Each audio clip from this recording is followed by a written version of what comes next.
আমরা আমাদের নবীকে সবচেয়ে বেশি ভালোবাসি, যিনি আখিরি নবী, যাকে বলা হয়েছে ওয়ামা আরসালনাকা ইল্লা রাহমাতাল লিল আলামিন।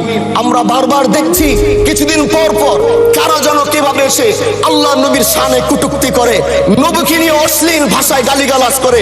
এই দেশের মানুষ নামাজ না পড়লেও যদি কেউ নবীকে কটূক্তি করে তার কলিজা ছিঁড়ে যায়, সে রাজপথে নেমে যায়।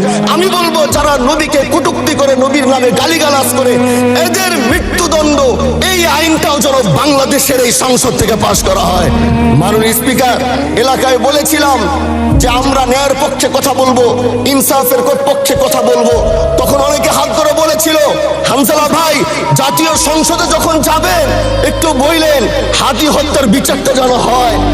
ন্যায়ের পক্ষে কথা বলেছিল, ইনসাফের আওয়াজ দিয়েছিল। আমাদের মতোই যুবক মাননীয় স্পিকার, তিনি এই যে স্বপ্ন বলেছিল এক সুন্দর বাংলাদেশ করবার, রাস্তার ভিতরে সেই স্বপ্ন থামিয়ে দেওয়া হয়েছে। এই বিচার যদি না হয় তাহলে আমাদের মতো আন্দোলনের নিরাপত্তাও রাস্তায় কেউ দিতে পারবে না মাননীয় স্পিকার। এই জন্য আপনার মাধ্যমে আমি বলতে চাই, হাদি হত্যার বিচার যেন সুনিশ্চিত করা হয়।